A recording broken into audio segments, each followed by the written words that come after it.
अमर जय बाबू जाना हो, अमर जय बाबू जाना हो, अमर जय बाबू जाना हो, अमर जय बाबू चाहिए, हमरा जय बाबू चाहिए। लड़की अप्रोच करती थी शादी करो, उसका बाप नहीं मानता था। अच्छा, दबाव बना रही थी शादी करने के लिए। मेरा भाई शादी नहीं कर रहा था, बोला कि हम स्टेबल होंगे तब करेंगे, तब तुमसे शादी करेंगे। वो लड़की जबरदस्ती से संबंध भी बनवाती थी लड़की। उसके बाद इधर शादी में क्या देख रहे हैं, मेरा मेहंदी अभी हाथ का नहीं छूटा है। मेरा शादी 7 तारीख को हुआ। मेरा भाई गया था शादी में, पूरा खुश था। उसको लड़की बार बार शादी में कहीं एंजॉय कर रहे, कोई फंक्शन रिचुअल्स वगैरह हो रहा, सब चीज में डिस्टर्ब कर रही है लड़की। बार बार फोन कर रही है कि तुम कुछ नहीं करेगा, तुम जल्दी घर आओ, जल्दी घर आओ। पूरा एकदम फिजिकल हैरेसमेंट कि कुछ ना खा पा रहा था, ना बोल पा रहा था लड़का। हम लोग समझ गए, हम बोले कि हम शांत रहो, ठीक हो जाएगा, हम लोग आएंगे। जब ये 12 बजे फोन आता है कि वो फांसी लगा लिया है। पूर्णिया में एक प्रेम कहानी का दर्दनाक अंत हो गया। प्रेमिका से वीडियो कॉलिंग के दौरान युवक ने सुसाइड कर लिया। समूचा मामला शहर के मधुबनी टीओपी थाना क्षेत्र के मझेली चौक के समीप स्थित तारानगर की है। मृतक युवक की पहचान जिले के बनमनखी थाना क्षेत्र के पिपरा निवासी अगम लाल शाह का 25 वर्षीय पुत्र जय किशोर कुमार के रूप में हुई है। जानकारी के मुताबिक मृतक जय किशोर कुमार टीवीएस शोरूम में काम करता था और मझली चौक के समीप तारानगर में किराए के मकान में रहता था। करीब 10 साल से युवक का प्रेम प्रसंग बनमनखी थाना क्षेत्र के बेला चांद निवासी शंकर शाह की पुत्री निशा कुमारी से चल रहा था। लड़की भी मधुबनी दुर्गा मंदिर के समीप किराए के मकान में रहती थी। काफ़ी दिनों से युवती युवक पर शादी करने का दबाव बना रही थी।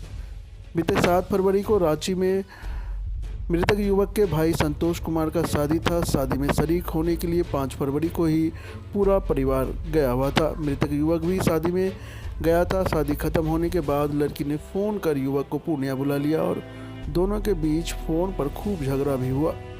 फिर युवक ने फंदे से लटक कर जान दे दी। वहीं घटना के संबंध में मृतक युवक के भाई संतोष कुमार ने बताया कि उसका भाई जय किशोर कुमार निशा से प्रेम करता था, लेकिन लड़की हमेशा उसके भाई को टॉर्चर करती थी। उसकी प्रेमिका निशा ने वीडियो कॉल कर उसे खुदकुशी के लिए उकसाया, जिस कारण जय किशोर ने फंदे से लटक कर सुसाइड कर लिया। संतोष ने कहा कि 7 फरवरी को उसकी शादी थी, भाई भी रांची आया, सभी ने खूब एंजॉय किया।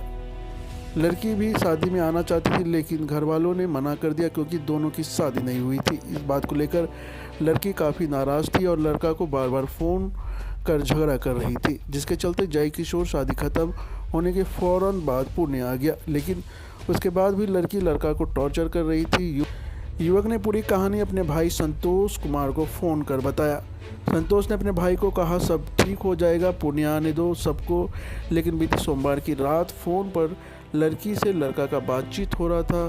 बातचीत के दौरान दोनों के बीच झगड़ा हुआ, जिसके बाद जय किशोर ने फ़ोन उठाना बंद कर दिया। लड़की ने फिर मकान मालिक को फ़ोन कर युवक से बात कराने को कहा। जब मकान मालिक पहुंचे तो देखा कि युवक कमरे में फंदा से लटका हुआ है।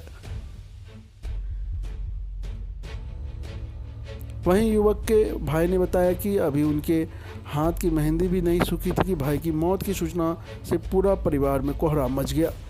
मृतक के परिजनों का रो रो कर बुरा हाल है। मृतक के परिजनों ने लड़की की गिरफ्तारी की मांग की है। वहीं सूचना मिलते ही स्थानीय थाना की पुलिस मौके पर पहुंचकर शव को अपने कब्जे में लेकर पोस्टमार्टम के लिए जीएमसीएच पूर्णिया भेज दिया है और मामले की छानबीन में जुट गई है।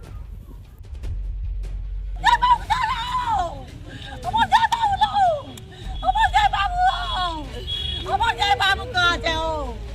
जय बाबू जाना हो, अमर जय बाबू जाना हो, अमर जय बाबू जाना हो, अमर जय बाबू चाहिए, हमरा जय बाबू चाहिए, हमरा जय बाबू चाहिए।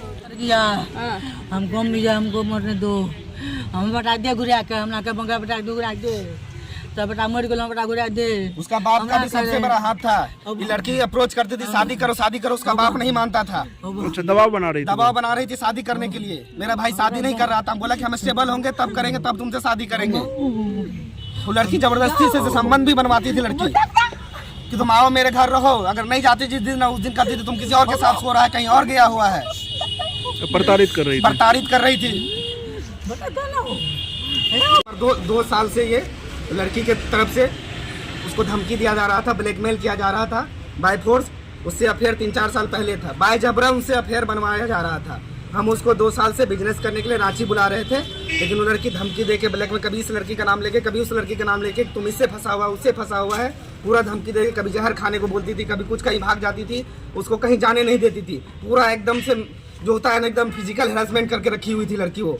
उसके बाद इधर शादी में क्या देख रहे हैं, मेरा मेहंदी अभी हाथ का नहीं छूटा है। मेरा शादी 7 तारीख को हुआ। मेरा भाई गया था शादी में, पूरा खुश था, उसको पहले बुला रहे थे। वो लड़की की वजह से पहले मेरा शादी में नहीं गया है। वो लड़की 7 तारीख को जिस दिन शादी था उसके दिन उस दिन पहुंचा है, और मेरा शादी होता मेरा भाई इतना खुश था। लड़की बार बार शादी में कहीं एंजॉय कर रही है, कोई फंक्शन रिचुअल्स वगैरह हो रहा है, सब चीज में डिस्टर्ब कर रही है। लड़की बार बार फोन कर रही है कि तुम कुछ नहीं करेगा, तुम जल्दी घर आओ, जल्दी घर आओ, क्योंकि वो लड़की बोली थी कि हमको भी तुम्हारे साथ जाना है।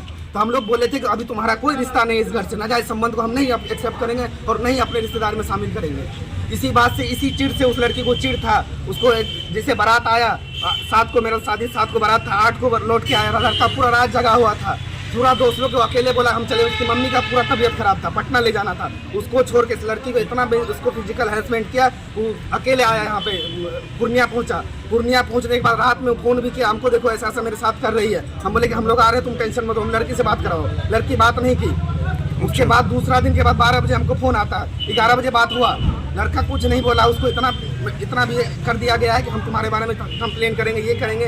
पूरा एकदम फिजिकल हैरेसमेंट कि कुछ ना खा पा रहा था, ना बोल पा रहा था लड़का। हम लोग समझ गए, हम बोले कि हम शांत रहो, ठीक हो जाएगा, हम लोग आएंगे। जब ये 12 बजे फोन आता है कि वो फांसी लगा लिया है। अच्छा।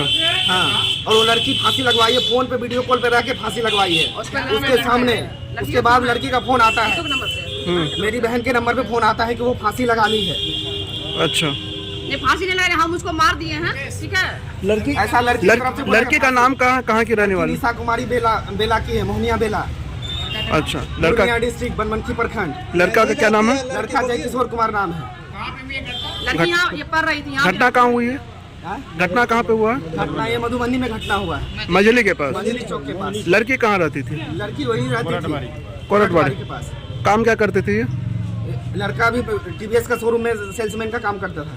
अब आप लोग क्या चाह रहे हैं? हम लोग चाह रहे हैं कि प्रशासन की तरफ से सुबह से आवेदन दिया गया, कोई कार्रवाई के लिए कोई एकदम सुस्त प्रशासन दिख रहा है। प्रशासन को उधर से कुछ लग रहा है कि मैनेज करने के लिए पैसा का मांग कर रहे हैं कि मैटर को ही शांत करते, हम सदर हॉस्पिटल में शांत कर दे। अभी हो सकता है कि हमारे मेडिकल रिपोर्ट के साथ छेड़छाड़ भी किया जा सकता है, क्योंकि उधर से कांटेक्ट किया जा रहा है। हम लोगों ने बात किया, उधर से पता चला कि हाँ उधर से कांटेक्ट किया जा रहा है थाना के द्वारा कि ऐसा ऐसा हम थाना आ रहे हैं तो उठाने के लिए।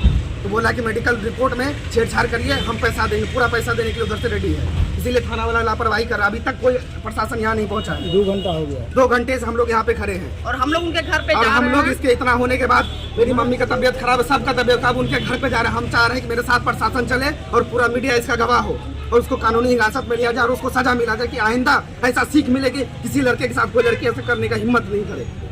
अपना नाम बता दीजिए। मेरा नाम संतोष कुमार है, मैं उसका भाई हूँ। मेरा ही शादी था, मेरे शादी में गया हुआ था।